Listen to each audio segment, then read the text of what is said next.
Les saludo con muchísimo gusto y agradezco que nos acompañen en este programa. Mi nombre es Alesa Pech Matamoros y quiero dar la bienvenida a nuestras colaboradoras. Están con nosotros la maestra Ignacia Morales Reyes, docente de la licenciatura en Ciencias Políticas del Complejo Regional Sur, Elisa Marbete Soco Sanagua, estudiante de octavo semestre, y Miriam Martínez Luna, estudiante de cuarto semestre. La pandemia que estamos viviendo por el COVID-19 ha evidenciado que los seres humanos necesitamos de los unos y los otros para hacer frente a una problemática tan compleja, que requiere de toda nuestra responsabilidad, empatía y solidaridad. Hasta el momento se han administrado más de 300 millones de vacunas contra el coronavirus en cerca de 100 países en el mundo. Esto representa el mayor programa de vacunación en la historia. Sin embargo, la mayoría de los países de bajos ingresos aún no ha comenzado a vacunar. Además del suministro de vacunas, hay otros problemas en torno a esta pandemia que estamos viviendo, por lo que es imperioso analizar la responsabilidad ética que tenemos frente a esta situación. En este programa platicaremos con el doctor Gerardo Ábalos Tenorio sobre ética en tiempos de coronavirus, política y sociedad. Bienvenido, doctor. Muchas gracias por la invitación. Gracias por estar con nosotros. Les platico un poquito de la semblanza del doctor. El doctor Ábalos Tenorio es licenciado, maestro y doctor en Ciencia Política por la Universidad Nacional Autónoma de México. Pertenece al Sistema Nacional de Investigadores Nivel 1. Es profesor investigador titular de tiempo completo adscrito a la División de Ciencias Sociales y Humanidades de la Universidad Autónoma Metropolitana, Unidad Xochimilco. Ha dictado conferencias a nivel nacional e internacional. Cuenta con una gran cantidad de artículos y libros publicados. Sus obras más recientes son El monarca, el ciudadano y el excluido, Hegel actual, La paciencia de lo negativo, Ética y política para tiempos violentos, La estatalidad de transformación y La política transfigurada. Hemos tenido el placer de contar con la presencia del doctor en los congresos de la licenciatura en Ciencias Políticas y hoy es muy grato tenerlo en este programa. Muchísimas gracias, bienvenidos. Gracias. Hola, buenas tardes, doctor. Es un gusto que nos acompañe el día de hoy. Y bueno, para empezar este pequeño programa, a mí me gustaría hacerle una pregunta clave y fundamental, precisamente porque el programa es ética en tiempos de coronavirus. Y a mí me gustaría que nos ilustrara sobre qué es la ética, más allá de su significado etimológico como ethos, que de hecho usted retoma en uno de sus libros. Así es. Muchas gracias, Elisa. Muy amables y muchas gracias a todos y a todas por estar conectados y por esta gentil invitación de Radio BUAP y en general a la BUAP también. Ya he estado antes en algún programa de radio, nada más que se lo grabábamos allá precisamente en una cabina que está ahí en la unidad de Tehuacán. Pero bueno, muchas gracias por la pregunta. Sí, en efecto, vamos a empezar con eso más allá del significado etimológico de nuestra palabra ética. Sí es necesario empezar em, desmintiendo al sentido común, enfrentándose al sentido común, pues porque para eso, acuérdense que la filosofía siempre ha tenido una relación, pues, contradictoria con la sociedad, con la población, sobre todo con el sentido común, con los prejuicios, o como le gustaba decir a Durkheim, con las prenociones. La figura importante y señera de la filosofía, pues sin duda es Sócrates, y recuerden que Sócrates terminó juzgado por un tribunal popular, quien determinó que se tenía que tomar la cicuta, o sea, un veneno espantoso, para lo cual, pues Sócrates tuvo la oportunidad de huir.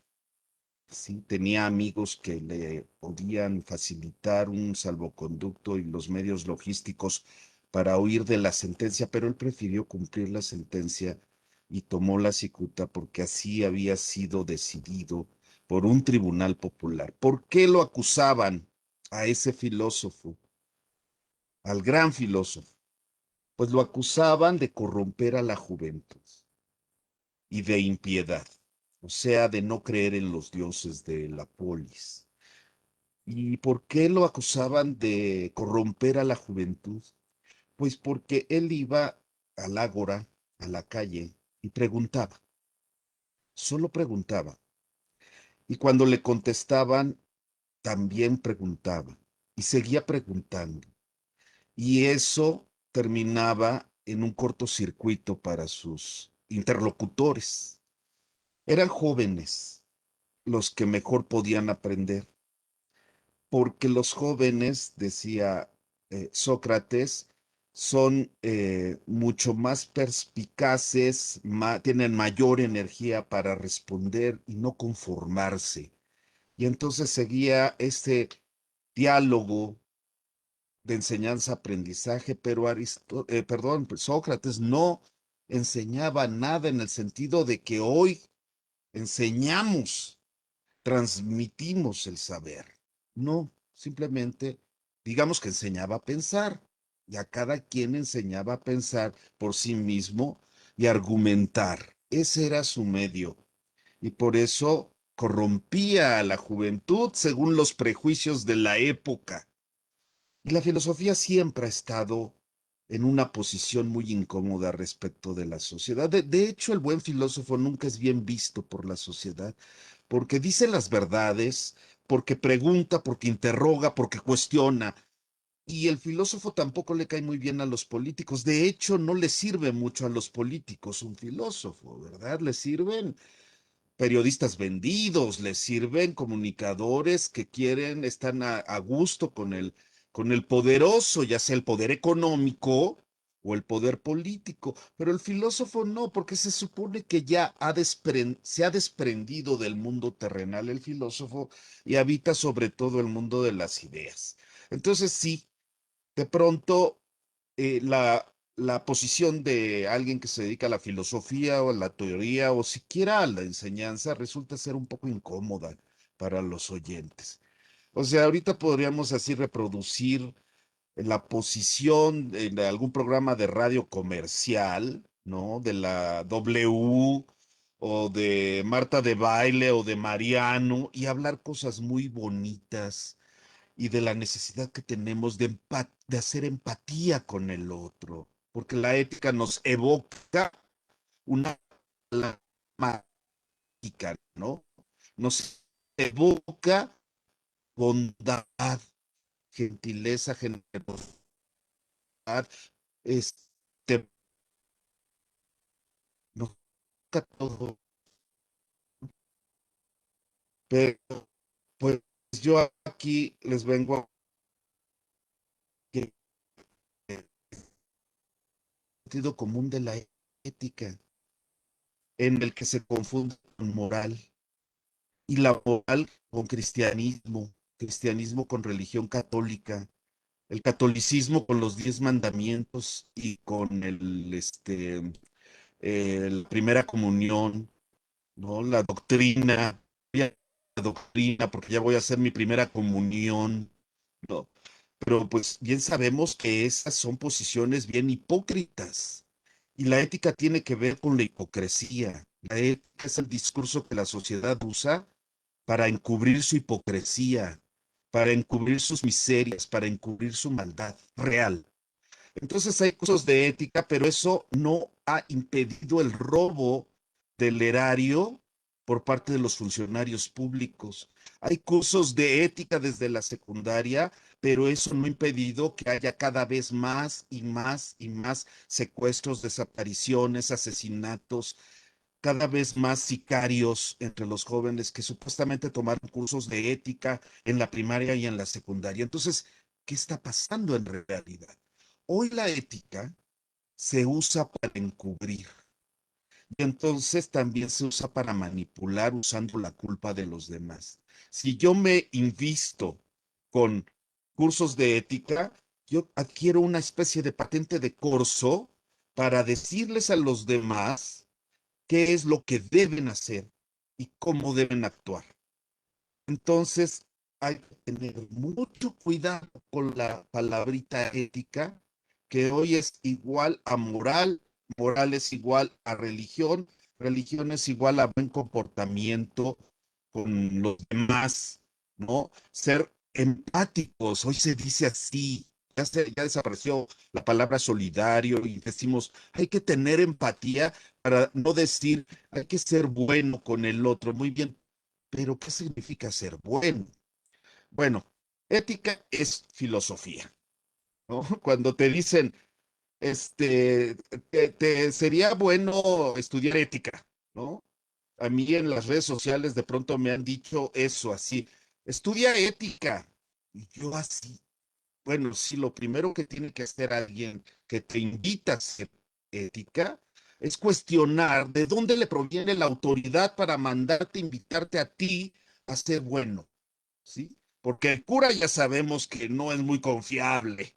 Los asuntos de la iglesia, de los líos que tiene la iglesia católica. Imagínense la iglesia católica, la que profesaba la virtud y el alejamiento del pecado de la carne, pues cayó en un montón de vicios que tienen que ver con la carne. Esa es la verdad.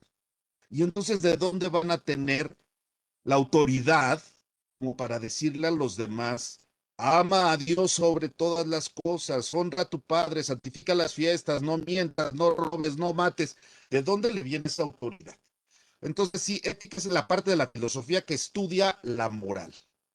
La moral no hay una, hay muchas y tiene que ver con el desenvolvimiento histórico y el tipo de vida prevaleciente de acuerdo a un clima y a una condición geográfica y geopolítica. Con todo eso tiene que ver la moral, la moral. La ética estudia la moral, pero hay que reconocer que la palabra se usa de manera indiferente, ética y moral, porque tienen la misma raíz, nada más que dos raíces idiomáticas distintas. Una proviene del griego, ética, y la otra proviene del latín, moral, pero tienen exactamente el mismo tronco.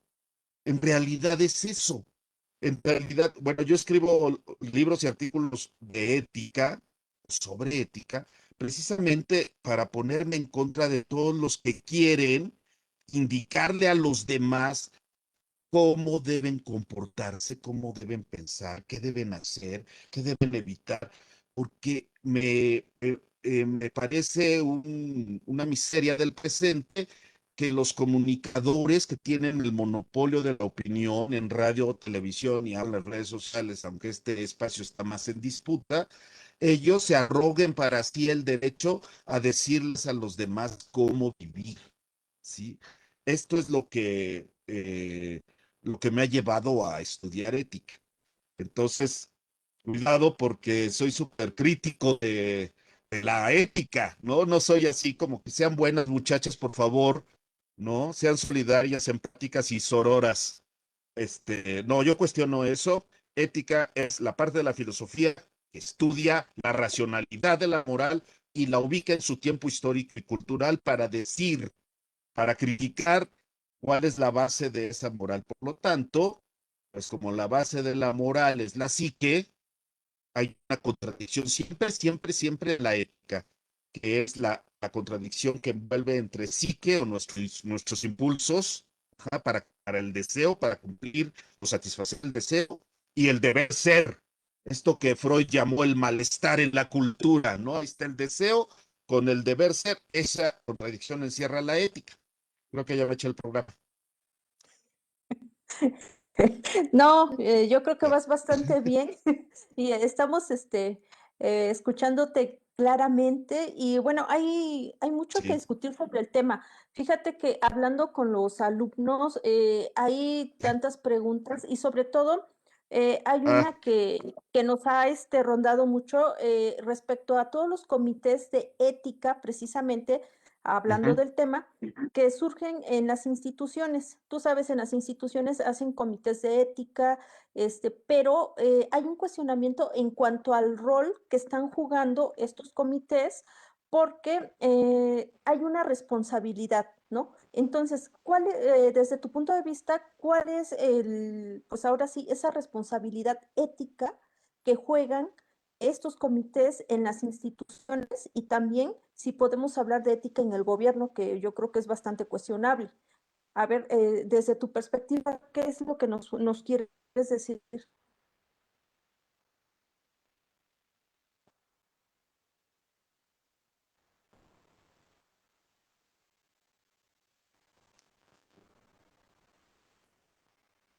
Ok, ¿me Sí, escuchaste?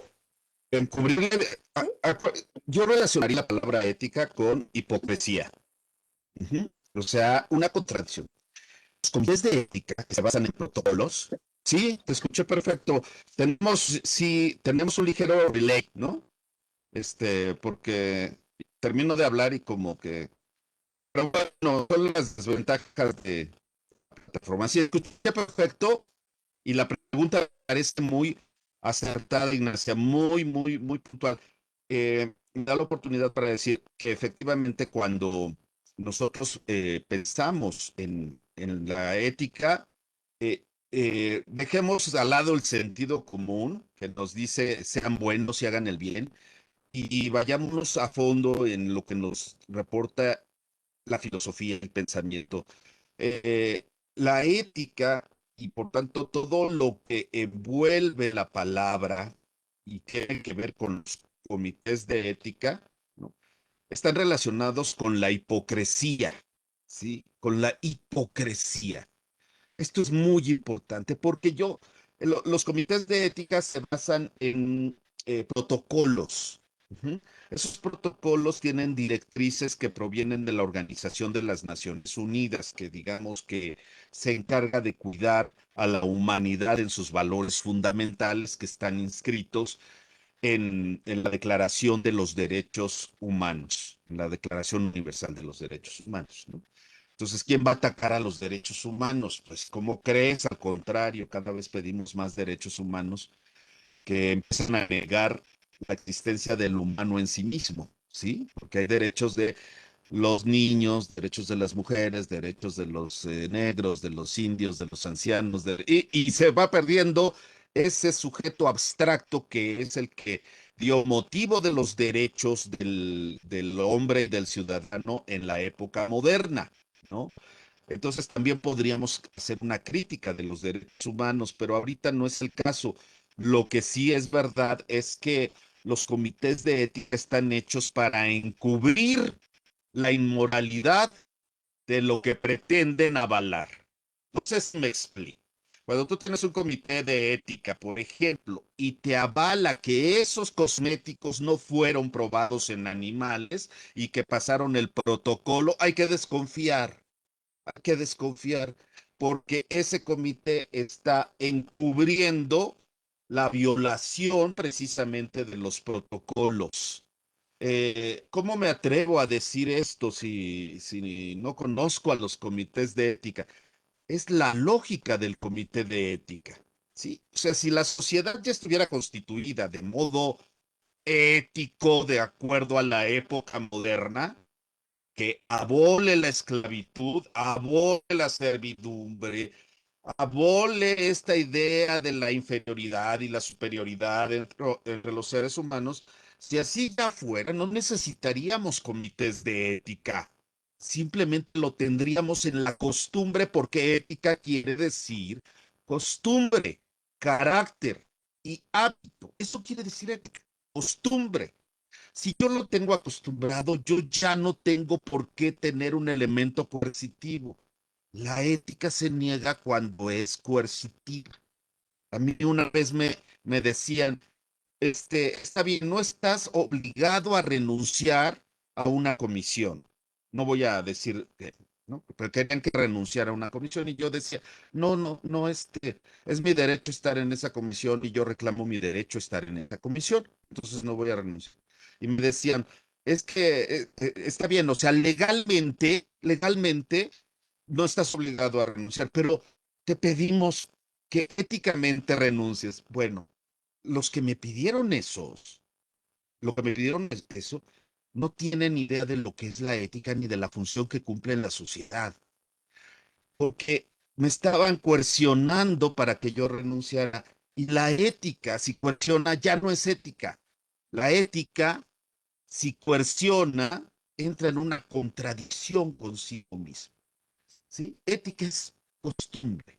Si te tienen que coercionar, entonces ya no está en las costumbres, está en la ley, en el reglamento, en la norma. Entonces, para que avalen algo es necesario que tenga el respaldo del comité de ética, con lo cual se convierte ese comité de ética, fíjense bien en la lógica, el comité de ética se convierte en una parte de lo que va a dar la legalidad a un procedimiento. Ajá. Por lo tanto, está de adorno. Ajá. Pero es necesaria la firma burocrática del comité de ética para que el producto salga al mercado. Esa es la función de la ética en el presente. Una palabra mágica que avala como bueno reflexivamente algo que seguramente tiene un trasfondo perverso, ¿sí? Eh, vicioso, ¿ah? O para decirlo en términos cristianos, ¿no? Malo, ¿no? Demoníaco.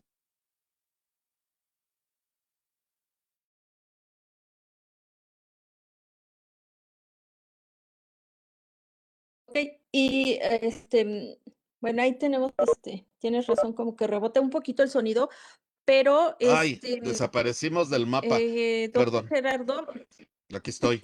sí, desaparece uno, un poquito, pero vuelve uno a aparecer. Esto es un acto de magia. La radio también es acto de magia. Así que, Perfecto. dentro de todo esto, doctor Gerardo, Sí. también hay un cuestionamiento también que surge a raíz de estos comités de ética y de, pues ahora sí, de la ética dentro de las instituciones, dentro del gobierno. Hay una pregunta que ronda en torno a la función que ha tenido estas instituciones, sobre todo las de salud, ahorita, precisamente en tiempos de pandemia, ¿no? Ujú. Se ha criticado mucho entre que entre que el manejo de la pandemia no ha sido el mejor, pero también en otros países hay mucha crítica entre sus propios, entre gobernados y gobernantes, entre que no ha sido la mejor forma de tratar el tema de la pandemia. Todos sabemos, es una situación que nadie se esperaba, pero ¿cuál es aquí el papel ético de la Organización Mundial de la Salud en cuanto a información que lanzó y que para muchos llegó demasiado tarde? ¿Cuál sería esa responsabilidad? Pues aquí sí todos tenemos responsabilidad porque este es un asunto de la humanidad. ¿Mm?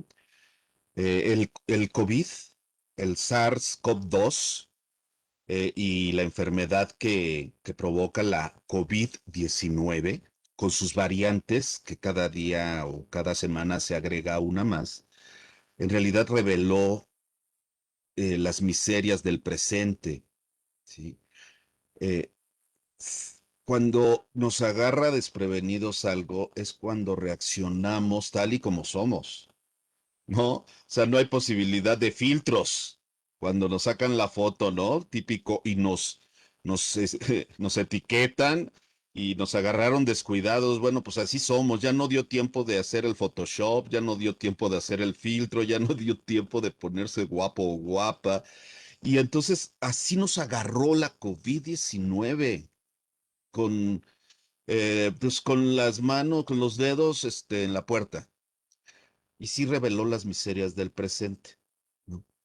En primer lugar, sí, pues efectivamente el papel de China en términos de la humanidad no queda muy claro por la opacidad con la que se manejó el origen del SARS-CoV-2, ¿no? Que así le llamaron, si se fijan bien, a propósito de lo que decía Ignacia de la OMS, de la OMS, que es la ONU finalmente, ¿verdad? Entonces ya decimos ONU y parece que decimos paz, civilización, humanidad, etcétera, ¿no? Así como la paz perpetua kantiana, eh, a resguardo de la organización de las Naciones Unidas y en este caso de la Organización Mundial de la Salud. Pero pues la verdad es que no ha sido así desde el nombre, ¿no? O sea, si ustedes piensan, un poco el nombre del virus, que no le podemos decir animalito, bicho, ni nada, sino que es pues una cosa realmente rara, ¿no? Una entidad microscópica muy, muy rara, porque no está viva y depende del organismo para que ella viva y se reproduzca. Es rara, ¿no? Así hay muchos, profesores virus en las universidades, ¿no? O sea, no, están viviendo de los demás en realidad porque se roban las ideas, plagian, etcétera, defraudan, etcétera. Pero aquí fíjense, la enfermedad en realidad era el SARS, ¿no? Síndrome, que quiere decir conjunto de síntomas. Eso es un síndrome. Síndrome es un conjunto de síntomas. Síndrome ay, se me olvidó el nombre ahorita, síndrome de insuficiencia respiratoria aguda, ¿no? Pero aquí era producto del coronavirus eh, de segundo tipo, ¿no? O sea, un SARS redoblado. Era el SARS, el 2003, pero redoblado. Bueno, cambiaron la enfermedad por el nombre del virus. Y hoy le decimos la COVID-19 a la enfermedad, no al SARS que viene de Oriente, ¿no? Y entonces, bueno, China controló, no sé cómo, no sabemos cómo controló la pandemia, ¿no? Claro que se dio pie a una gran difusión de muchas notas que hacían volar la imaginación de los Illuminatis, de las vacunas que nos van a inyectar el chip.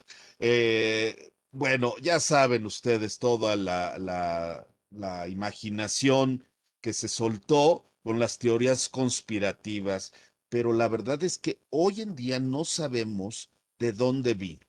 ¿No? Le echaron la culpa al pangolín, le echaron la culpa al murciélago, pero no sabemos de dónde vino realmente, pues porque los chinos han comido murciélago desde siempre, igual que el pangolín, igual que otras cosas, igual que los japoneses comen sapos vivos, igual que nosotros comemos changos, monos, arañas en el sureste, en fin, ¿no? Y iguanas, ¿no? Comemos iguanas, hay sopa de iguanas, a pesar de que está prohibido y hay una serie de mitos alrededor de la sangre de la iguana y es, bueno, ok, muy bien, pero de entrada no tenemos así como la visión ilustrada del origen de la enfermedad, ¿no?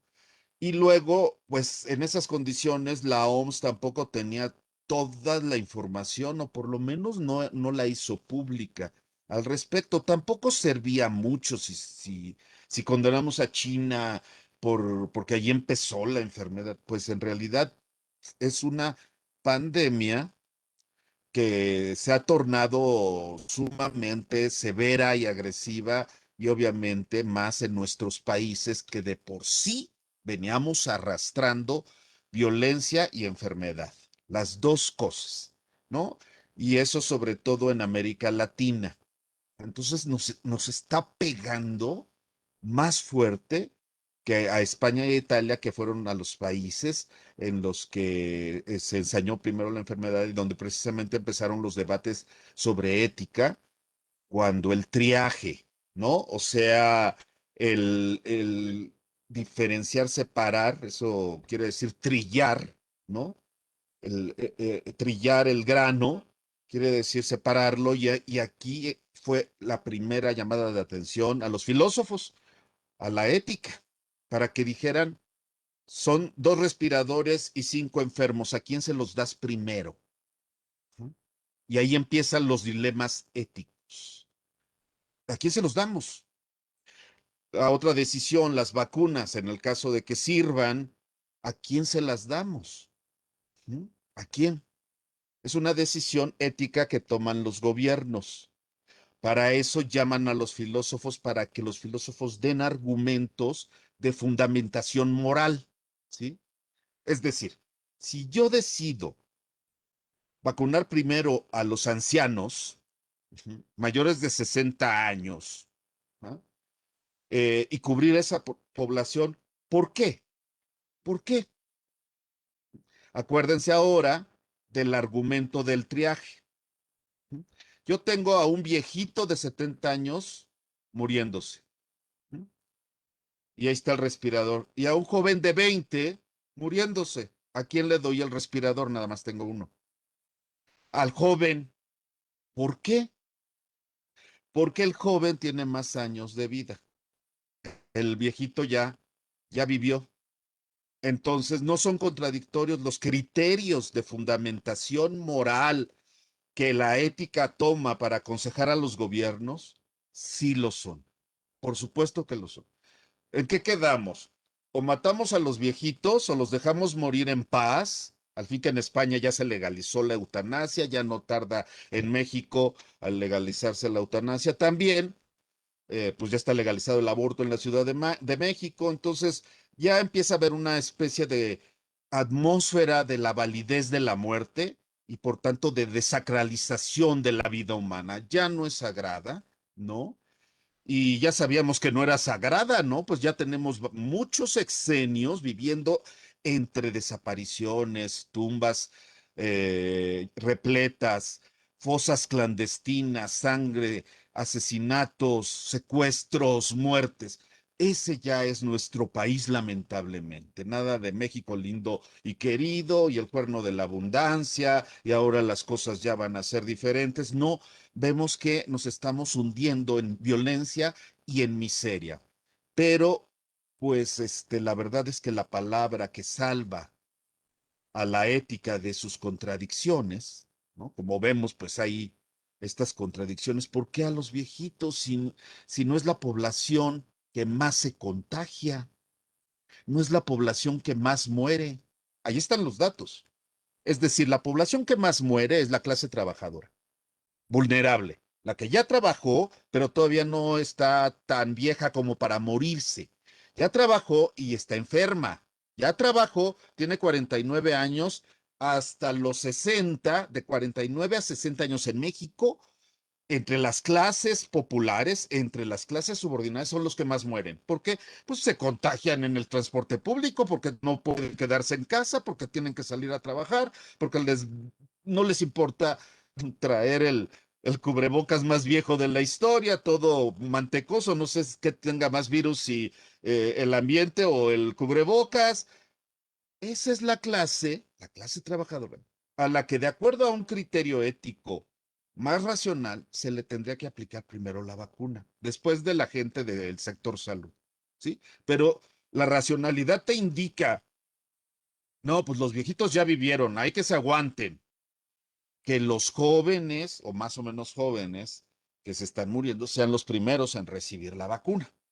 ¿Ah? Pero puede haber también este sentido, las vacunas se están probando en realidad masivamente sobre la marcha. No sé si se den cuenta, ya urgía, órale, pues no importa, va, ¿no? Es mejor así y que, bueno, pues se mueran los que ya de por sí no venían muy bien.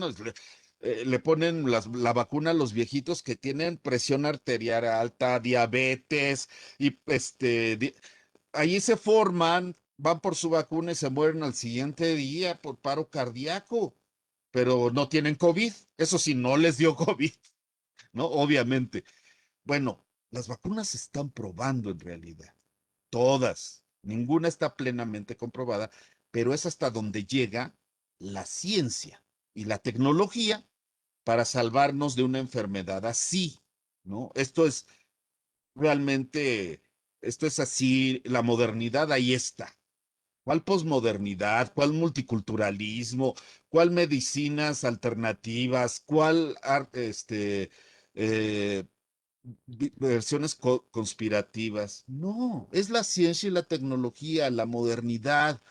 No están hackeando a la modernidad ni nada. O sea, la modernidad ahí está, nada más que cuestan. Las vacunas cuestan, hay que pagarlas. Nada más Cuba la está ofreciendo como señuelo para ir allá. Está padre. Pagas tu viaje y te vacunan gratis, ¿no? cuando aquí, pues a ustedes les va a tocar como por el 2024, ya que vayan a votar, les van a poner su vacuna antes de entrar a las urnas, ¿eh? Y esto me lleva pues al tema básico, ¿verdad? La ética te lleva a dilemas que no se resuelven en debates, no se resuelven en debates. ¿Quién puede ganar en un debate ético? Por ejemplo, entre carnívoros y veganos. ¿Quién puede ganar en un debate ético entre taurinos y antitaurinos? Entre feministas y antifeministas, entre nacionalistas e internacionalistas. No hay manera de dictar un ganador en un debate de ética. Eso hay que decirlo de una vez. La ética se resuelve en la política. Muchas gracias, doctor. Desde su primera respuesta, creo que podríamos sacar un programa de ética y religión y también sería muy interesante. Bueno, ahora continuando, pues como es sabido, nosotros, pues ahora que estamos estudiando igual un poco de ciencias políticas, se funda el contrato social. El contrato social nos sacan del justnaturalismo, del estado natural del hombre, para empezar a normarnos, para empezar a regirnos. Y de cierta manera cedemos esa libertad inicial para entrar a otro tipo de libertad conocido como la propiedad privada. Sin embargo, ahora que llega este confinamiento y tenemos que encerrarnos, y prácticamente para encerrarnos es ser libres y dejar de convivir, de hacer cierto tipo de cosas para salvaguardar nuestra salud, ¿qué es lo que queda de la libertad?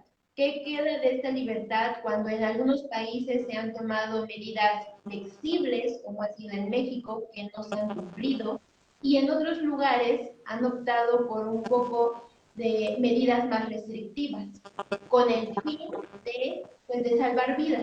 Sin embargo, la libertad de nosotros como seres humanos, ¿en dónde queda? O sea, dónde nos acercamos? ¿Para salvarnos y no contagiarnos, perdón? ¿O para seguir, pues, con lo poco que quedamos en realidad, porque vivimos en muchas restricciones? Claro, Elisa, tienes un alma todavía pura y dulce, me encanta porque pues te refugias en Rousseau para hablar del contrato social, es decir, en este autor radical y todo, pero era un buen hombre y que pensó en términos de que el hombre no era malo por naturaleza, no era egoísta, no era perverso, ¿no? Él pensó que Maquiavelo había escrito El Príncipe para dárselo al pueblo, para que el pueblo mismo supiera cómo es el asunto de gobernar un estado y a qué artilugios tiene que recurrir el príncipe para poder conservar el estado, ¿no? Eso que llamamos razón de estado. Pero, pues evidentemente, Rousseau es la otra cara de la moneda en que en la primera cara pues está el malvado Hobbes, ¿no? El contractualista Hobbes que dice el hombre es el lobo del hombre y de ahí partamos. Ese pesimismo antropológico de Hobbes le lleva precisamente a postular la necesidad de un pacto entre todos para crear al Estado que él le llamó el Leviatán. En ese pacto no renunciamos a nuestra libertad, tampoco a nuestra ambición, a nuestra naturaleza, no renunciamos a eso. ¿A qué renunciamos? Nada más al derecho de hacernos justicia por nuestra propia mano. A eso renunciamos. Entonces el Estado concentra los medios para hacer justicia en serio, que es la coerción, ¿no? La espada de Leviatán, así, que pues es muy amenazante realmente, porque sí, el Estado sí puede quitar la vida. Y hay un pedacito que es fundamental en Hobbes porque nos revela la naturaleza de todo Estado y es el concepto de soberanía como el poder máximo de hacer las leyes, sí, eso es claro, pero sin estar sujeto a ellas. Él está pensando en realidad en un príncipe, en un rey, en un monarca, ¿no? De ahí mi libro que se llama El monarca, el ciudadano y el excluido, como los tres momentos imprescindibles en la vida política para entender la vida política. Entonces el monarca es el uno, y fíjense que el poder real del monarca está justamente, como después lo diría Carl Schmitt, el jurista alemán simpatizante del nacionalsocialismo, diría, es el soberano es quien puede declarar el estado de excepción, es decir, el último refugio de la soberanía es declarar la aplicación de la ley para los demás. Ujú. Como el maestro que dice, vamos a empezar la clase a las 7, ¿no? Y le pone falta a quien llegue a las 7:02, pero él puede llegar a las 7:10. ¿Por qué? Porque es el maestro, ¿sí? El papá puede decir, no mientas, hijita, pero él puede mentir. ¿Por qué? Porque es el papá, ¿sí? Así el Estado, ¿sí? El último poder del Estado es que puede declarar anuladas las libertades por un tiempo, ¿sí? Y declarar un estado de sitio y declarar un estado de emergencia o un estado de excepción. Y esto fue lo que pasó en algunos lugares de España y de Europa en general. Pero evidentemente el hombre moderno, acuérdense de este diagnóstico del hombre unidimensional de Herbert Marcuse, ¿no? El individualismo posesivo lleva inevitablemente a la soledad y al sentimiento de desolación. Entonces, realmente lo que no soportamos del encierro es estar con nosotros mismos, porque nos descubrimos con una vida vacía, con una cabeza vacía, con una vida vacía, y que no somos en realidad nada por fuera del mercado, ¿no? Entonces tenemos que comprar, pero todos, ¿eh? Yo también lo aplico, ¿no? Yo he comprado cualquier cantidad de tonterías en Amazon por ocioso, ¿sí? Porque ya he leído mucho, mucho, mucho, mucho, pero te cansas de leer y empiezas a comprar, a querer salir, a juntarte con tus amigos, a ir de fiesta, a irte a comer, a hacer la vida normal, ¿sí? Pero porque esa vida normal en realidad encierra la enorme soledad del hombre contemporáneo. Y por eso es que nos sentimos no libres. Pero cuando nos sentimos libres es cuando estamos comprando y cuando estamos enajenados a los demás, ahí es cuando nos sentimos libres. Ese es el problema de la libertad moderna, pero no hay una libertad absoluta por fuera, ¿no? Es la libertad histórica. Digamos que en la antigüedad los amos eran libres, ¿no? Decía Hegel, en Oriente hay un libre, en Roma hay pocos libres, ¿no? Y en el mundo moderno todos somos libres. Sí, pero parece que la libertad antigua nos la repartimos entre todos y nos tocó una libertad chiquita, chiquita, chiquita. Somos muy poco libres, si te fijas. Y entonces de ahí que venga la desesperación. Los europeos de entrada tienen un índice alto de consumo de drogas sintéticas, legales e ilegales, y también de consumo de drogas naturales. Son nuestros grandes clientes con la marihuana, ¿no? Igual que los Estados Unidos. Son sociedades de bienestar en términos de salud, educación, vivienda, infraestructura, transporte, etcétera, pero de malestar existencial. Son bien adictos, ¿no? Nosotros también, pero a otras sustancias, ¿sí? Porque la soledad finalmente se llena con drogas.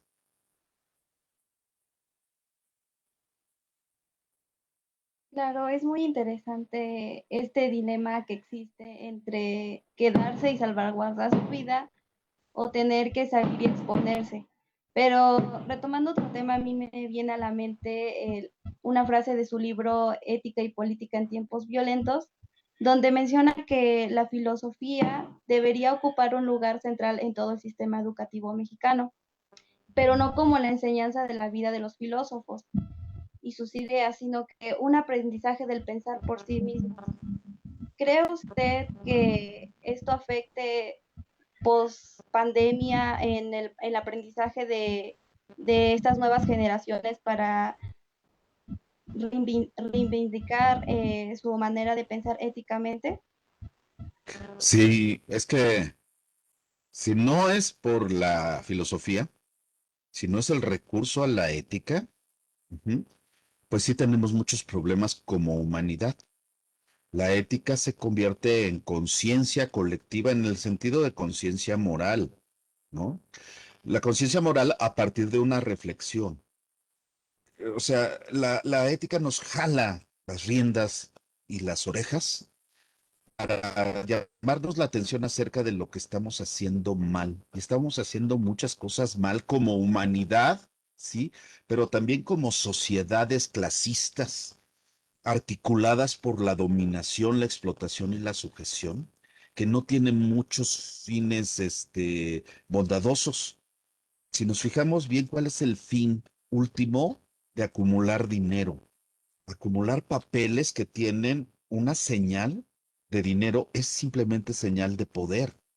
Es decir, ¿dónde están los millones de Bill Gates? Pues en títulos de propiedad. Es decir, la propiedad privada es un absurdo. La acumulación de capital es un absurdo porque es un gran costo ecológico para todos el que algunos pocos disfruten de un signo de poder, porque a eso se reduce. La acumulación de dinero no es así que construyan grandes albercas donde metan sus dólares, así como, eh, ¿cómo se llamaba el chino que le encontraron? Así un cuarto en su casa de las Lomas, Chen Li Yegon, Shelly Chen Li llegó. Yegon. Sí, exactamente.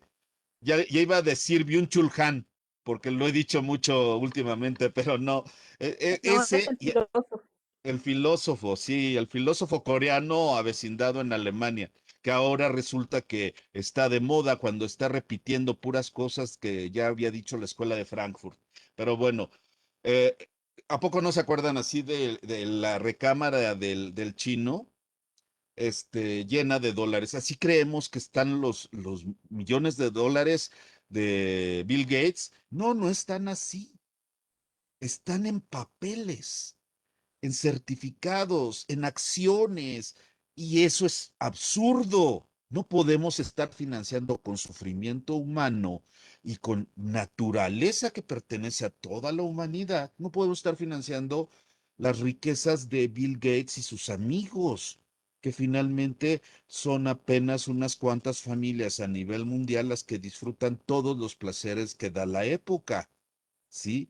Y no son los políticos, ¿no? A propósito, se le ha recargado la exigencia a los políticos como si fuera responsabilidad de los políticos que la población no se contagie, ¿no? Se han dicho muchas cosas que son realmente disparates acerca de los gobiernos, ¿no? Los gobiernos no pueden proteger lo que no pueden cambiar a la sociedad, tal y como la sociedad se da, ¿no?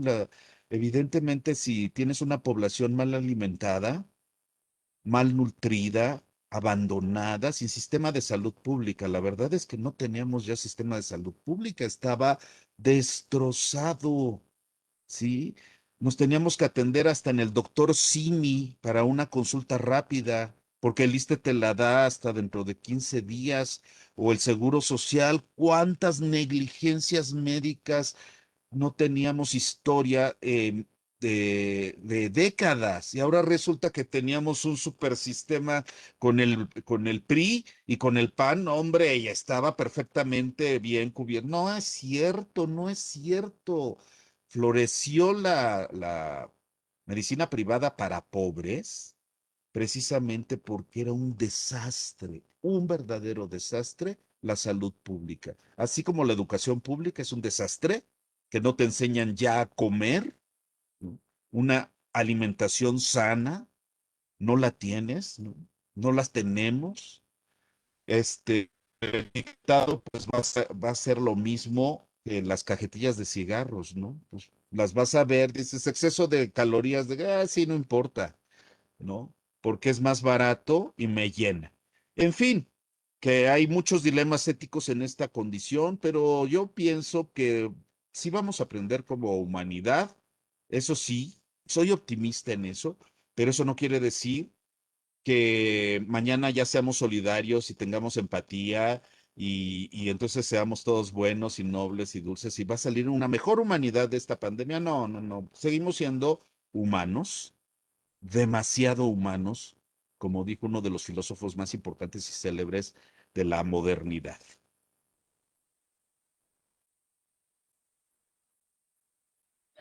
Doctor, con 2 minutitos para responder, porque el tiempo se nos ha ido, siempre nos pasa lo mismo. ¿Qué opina sobre la bioética? Ya sabemos que la bioética pues, se relaciona a los dilemas de la vida. De hecho, Marta Lamas ha dicho que es definir sobre cuáles decisiones les corresponden a los ciudadanos y cuáles otras les corresponden pues, al gobierno, al Estado.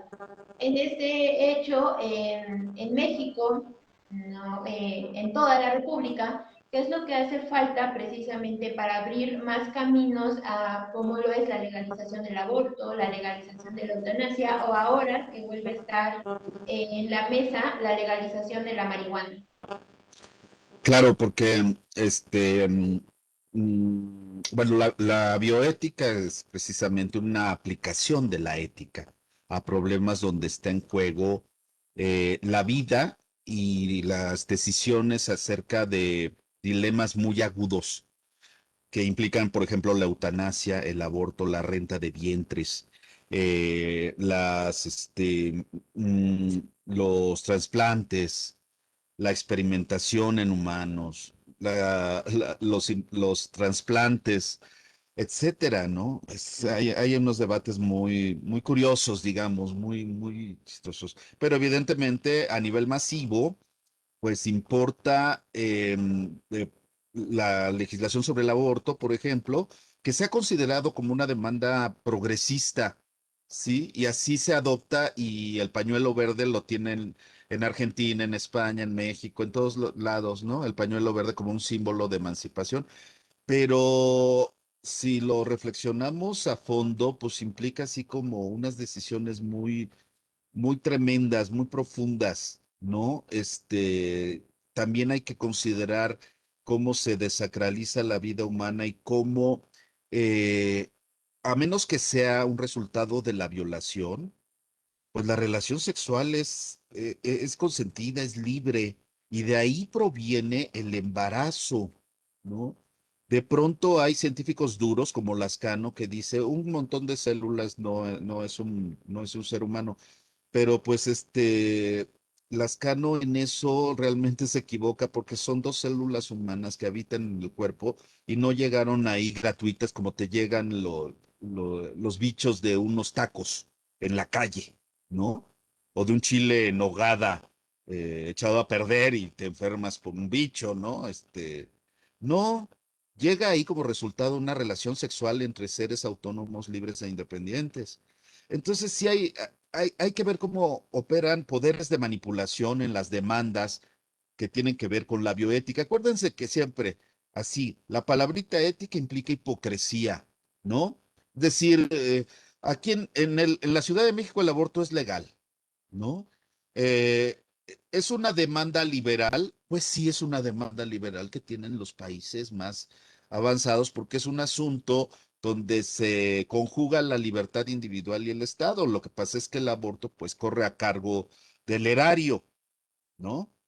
El aborto libre y gratuito, etcétera. Y el argumento es que se mueren muchas mujeres por abortos mal practicados, porque las mujeres finalmente de todos modos van a intentar abortar. ¿Se acuerdan, no? Esos debates tienen décadas, décadas, décadas. Y ya tuvo resultados. Aquí es legal. Ahora, la carga moral que implica para una mujer abortar, eso ya está más complicado. Y también la ética tiene una parte que es la psicología, precisamente. ¿No? La ética también estudia el vínculo entre el patos y el mores, el deber ser. El patos es lo que te lleva a sentir. ¿Mm? Y entonces, pues te lleva a dilemas que finalmente se resuelven éticamente. Marta Lamas es una heroína realmente de las demandas feministas históricas y ahora hasta a ella le ha ido mal en las redes sociales cuando tiene el desatino de pronunciar algo que no le gusta al movimiento de la nueva generación, ¿no? Entonces, bueno, en estas estamos.